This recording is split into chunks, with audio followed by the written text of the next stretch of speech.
Droner. Hey droners, guess what? Drones are getting less expensive. But that's not what we're here to talk about, is it? We're here to talk about the drones that have continued to be super expensive for various random reasons. So this was a hard thing to figure out how to put into order. So what we did is we just categorized each one of them. Camera drones, we have the octocopters because they're expensive as shit, personal transport, agriculture, and racing drones. Let's get into it. Number one, we have the I can't say this word because it's so weird. Cyclonic quadcopter. Now, cyclonic flight, the idea and the concept of it has been around for over 100 years. And as you're looking at it, you can tell the reason why it probably hasn't worked. It looks complicated as, well, anything. It's super complicated. It's very hard to do, but there's advantages to it. Like, don't just look at it and say that's a bad idea. Supposedly, it's supposed to be more efficient with energy than a typical rotor copter, and it's supposed to be more maneuverable. I don't know how that's gonna work, like looking at how much difficulty these guys are having flying these, but there has finally been successful untethered tests of this drone, and it looks like it's somewhat stable. You know, this is one of those things you're looking at and you're like, maybe in 10 years or something like that, this will be a type of drone for a very specific type of use, maybe for prolonged flight, or maybe just to show off that you have a drone that's different than your friends. I'm not sure. It seems like it wastes a lot of space and it wastes a lot of time because we already have things that fly really well, but maybe it'll work. Either way, it's really strange because of the way it flies and because of the way it moves. Check it out. It's really interesting. At number two, we have the cat drone. Now, I know that many of you may have seen this because this was actually a big internet sensation as you see like this taxidermied cat flying around, and it's like the face of it is the middle of the front of the drone, which is really creepy, and we all know the internet is obsessed with cats, so I had to put that on here. But I actually dug a little deeper into this story and found out that this guy that was actually this guy's cat. It was his cat, and his name was Orville Wright, which, if you don't know your history, is one of the Wright brothers, the pioneers of heavier than air flight. These guys are the ones who flew the first airplane. So he named his cat, ironically, that. And when his cat died, he was inspired to make, well, it fly.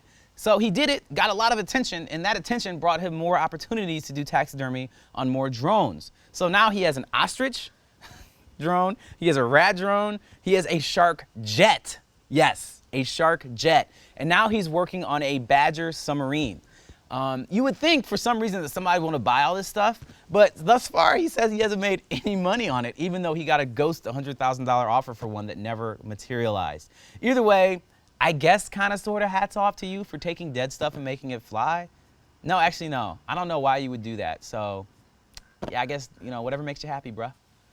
Coming in at number three, we have the Argus One, or what I like to call the sperm drone. You're like, what's the purpose of this being a drone? And well, the purpose is that this thing is a surveillance drone, and apparently it's very efficient. This drone was named Argus One. In Greek mythology, Argus was the name of the god of having 100 eyes, which means he could see everything. So this drone has some really robust surveillance technology, apparently. There isn't much saying about the surveillance. Most of the articles are talking about how it looks like a piece of sperm, but that's what it does. And apparently it's actually being like really good at it, and the US government's interested in it. Either way, keep your eye out for seamen flying in the sky because they're probably watching you. Number four, the e-waste drone.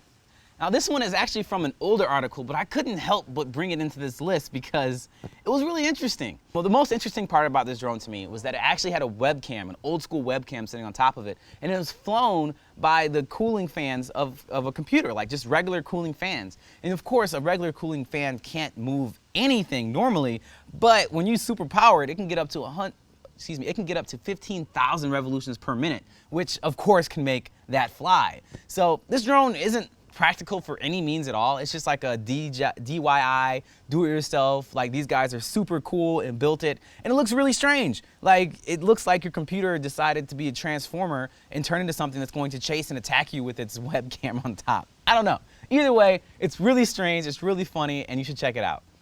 All right, and coming in at number five, we have the manned super drone.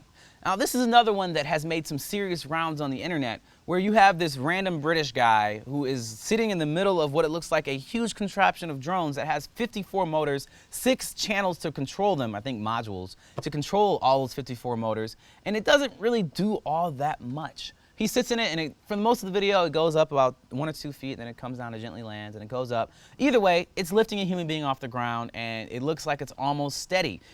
The exciting, or I should say the climax of the video, is that they actually take it up to about 15 or 20 feet, and you can even hear an audible gasp in the background from the camera guy. It's pretty funny.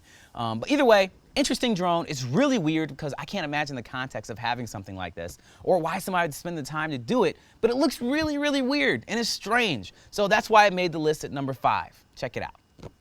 Droners, thanks again for bearing with the strangeness or enjoying it, or however you took it. I thought it was quite interesting.